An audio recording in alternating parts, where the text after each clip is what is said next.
Hello, my name is Jason Young, and this is my final video presentation. In this video, I will be going over the concepts of the epicenter, the hypocenter, as well as the types of waves that occur in an earthquake, those waves being P, S, and surface waves. This video will provide a simple yet effective way to grasp each of these topics and will hopefully allow you to understand the key elements of each topic. Thank you. So when referring to the origin of an earthquake, many people who aren't familiar with geology will certainly refer to the epicenter as where the earthquake starts. However, there's a second term for another point of origin in the earthquake, and that's called the hypocenter. To understand the hypocenter, we first have to understand the epicenter. So the epicenter is the point where the earthquake makes contact at the surface, right? So it's what everybody knows. When someone says, oh, the earthquake started here, they're referring to, let's say, downtown LA, the surface of downtown LA. That's it, right? However, there's a second component to that where the earthquake actually originates, which is down below, somewhere called the hypocenter, right? So the point of origin underground where the earthquake begins.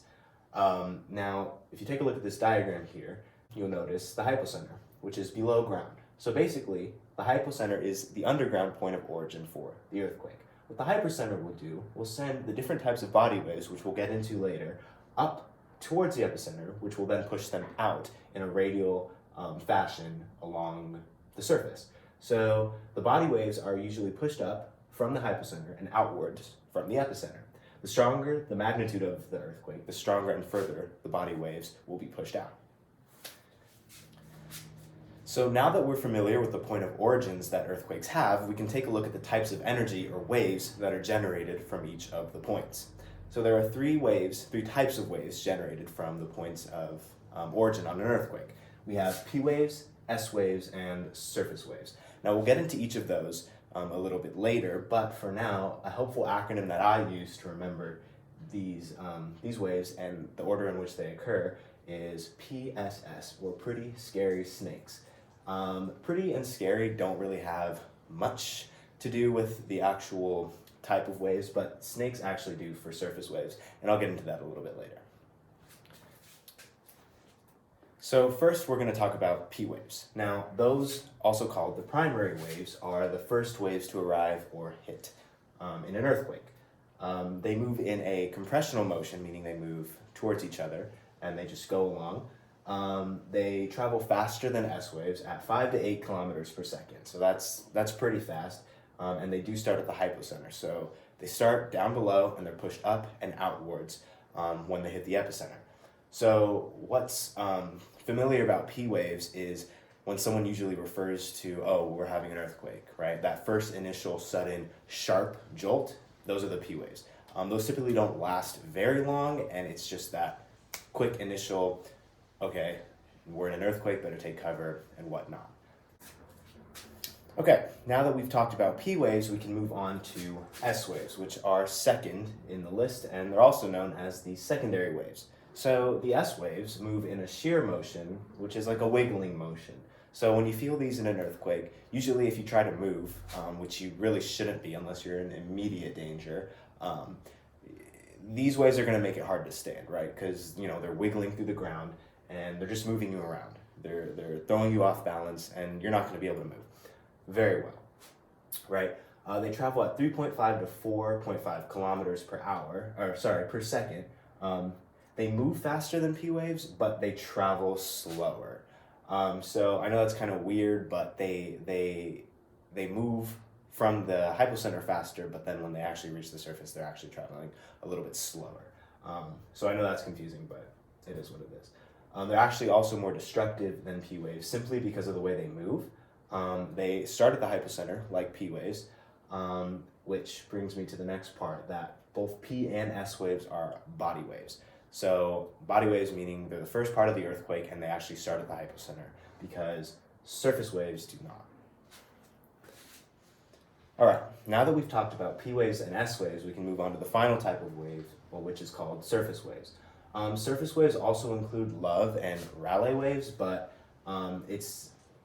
they're also just like subcategories of surface waves. Now, if you look up just plain surface waves on Google, you will usually be met with the terms Love and Rayleigh waves, but you can just group them all into the same category, or just do some more research for yourself to individualize each one.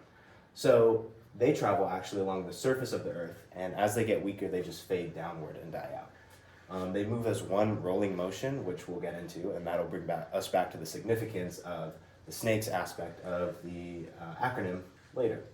They travel a little bit slower than P and S waves, but they're usually way more destructive than the body waves as a whole. And for surface waves, they start at the epicenter. Now, why does the snake thing apply to the surface waves? Well, they do move in a snake rolling fashion, right? So they move kind of like that. And that's also why they're very destructive towards the surface. So oftentimes in the aftermaths of earthquakes, if there's any like remnants of the waves, it'll be the surface waves as, disturbances. You can look at them in like a field or like hills. You'll just see like disturbances in the under the earth, and they'll look like that. Well, we've discussed all types of waves. We'll go over a quick review, and that'll be it for the video. Okay, so now for just one more quick final review of everything we discussed today. So to work our way backwards, we'll go from P waves, S waves, and surface waves. So very quickly, P and S waves, also known as body waves, start at the hypocenter. The P waves are the primary waves. They're first to arrive. They're faster than S waves. They move in a compressional movement, and they are usually less destructive than S waves. S waves start at the hypocenter again, also part of body waves. They are the secondary waves, also referred to. They're second to arrive. They're usually slower than P waves. They have a shear wiggling motion, and they're more destructive than P waves. And then for surface waves, they start actually at the epicenter, not the hypocenter. They're usually slower, and they're one continuous rolling motion. They're more destructive than body waves.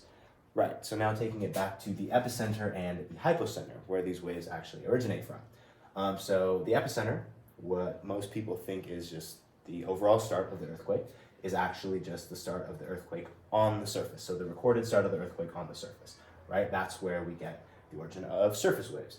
However, the hypocenter is the underground start of energy of the earthquake, and that pushes the P and S waves up towards the epicenter, which then presses them out onto the surface. Thank you for taking the time to watch this video, and I hope it was educational and simplified it down in a way to where you learned something, but it wasn't too complicated. Thank you very much.